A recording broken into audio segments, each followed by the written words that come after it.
Saya cek hasil pengumpulan uangnya itu, kalau nggak salah 2018, ada videonya juga, itu nggak ada. Uang dapat? Ya kemungkinan uang dapat, karena di Facebook itu ada yang bilang saya udah transfer gitu. Itu kalau model-model pengumpulan kayak gitu gimana? Saya cari-cari nggak ada masjidnya. Itu sebenarnya kan penipuan. Mestinya polisi, ada orang ceritakan penipuan itu. Ya, oke,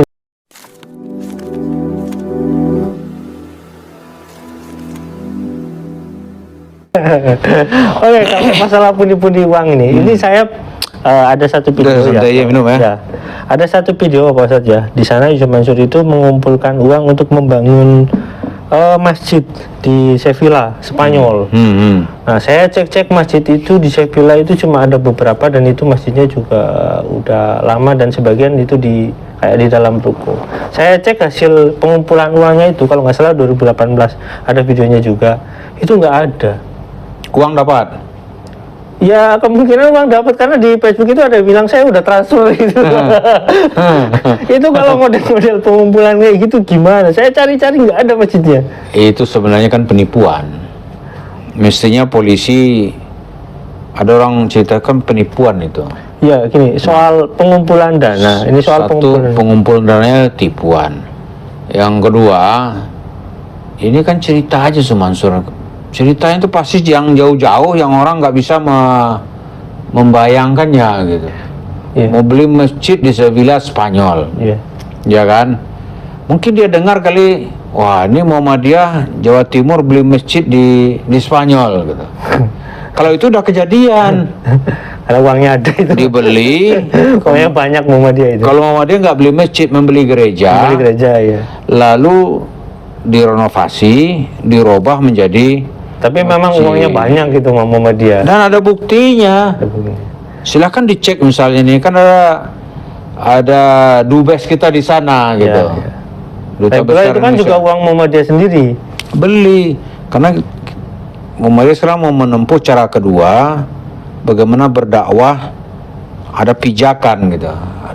Ada basis kita di Spanyol. Karena dulu kan dakwah pertama Islam masuk dari Spanyol, kira gitulah kan? Ya, di Eropa ya. Di Eropa ya kira-kira kalau hijriahnya tahun 92 hijriah gitu. Iya kan? Iya.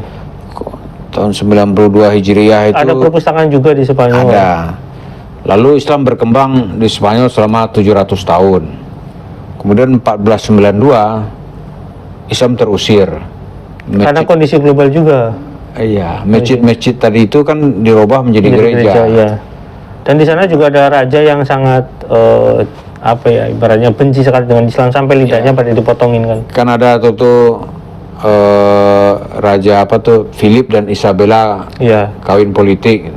Sehingga dia bisa membuat kekuatan yang sangat besar. Ini nanti menjadi kilas balik perjalanan sejarah Islam di Eropa dan khususnya di semenanjung Iberia. Kalau sekarang kita sebut dengan Spanyol dan Portugal ya kan. Bahasa itu Andalusia gitu. Nah, masuk abad 21 ini Muhammadiyah Jawa Timur khususnya itu dia mulai lagi cara yang damai itu kan. Lebih moderat gitu. Moderat. Caranya gimana? Ada gereja mau dijual, dibeli gitu. Beli transaksi biasa, nanti dirubah lagi menjadi masjid. Ya, dengan perjanjian yang jelas. Dengan perjanjian yang jelas. Itu bisa dilihat. Ini wujudnya sekian dibeli. Yusuf Mansur mana? Itu kan dari 2018 itu saya lihat. Kalau jadi begini modelnya itu, begitu uang didapat, udah cerita hilang udah. Cerita nggak ada. Itu kalau mau beli klub Manchester United lah, mau beli apalah. Apa lagi itu? Saham itu. Barcelona apa lu tuh? Iya, beli. Iya, banyak. Lesia Gedeng gitu. Wah, sebanyak-banyak mau dia beli gitu. Beli. Iya, tapi dengan uang umat. Uang umat. Dan itu nggak ada. Tapi kalau paling tinggi nanti dia nyuci-nyuci uang sedekahnya, nanti bawa masuk kemari dia bisnis real. Itu dia pertanyaannya. Kalau misalkan uang seperti itu, misalkan uang dikumpulkan oleh dia dengan, itu kan uang umat ya. Bentuk pertanggungjawabannya gimana? Waduh, Mansur kan tidak mengenal istilah pertanggungjawaban. Namanya itu kalau dalam masil dia tuh. Masil tuh uang masuk langsung hilang. Karena emang ada kamusnya Pak Ustadz. Jadi dalam waktu dia itu ceramah, ya bukan ceramah ya, pidato juga ya apa ya. Kata orang stand up komedi itu. Komedi ya lah stand up komedi. Jadi dia bilang itu nggak ada tuh dalam kamus saya itu pengeluaran katanya, adanya pemasukan. Jadi nggak ada pengeluaran. Nggak ada pengeluaran, apalagi pertanggungjawaban. Nggak ada tanggung jawab di mana, nggak ada.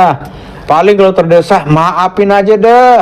Itu kan aja dia. Jadi kan gini mungkin ya, kan itu uang sedekah, ya ikhlasin aja. Sedekah ikhlasin gitu. Ya tapi kita masalah gini, hukum di kita mungkin belum sampai ke sana. Ya. Yang ada juga misalkan kayak ini contoh aja ya, kayak misalkan beberapa yayasan-yayasan yang bergerak dalam bidang kemanusiaan kayak gitu cuma dibubarkan aja, cuma disita aja, tapi bentuk pertanggungjawabannya pidana atau perdata nggak jelas.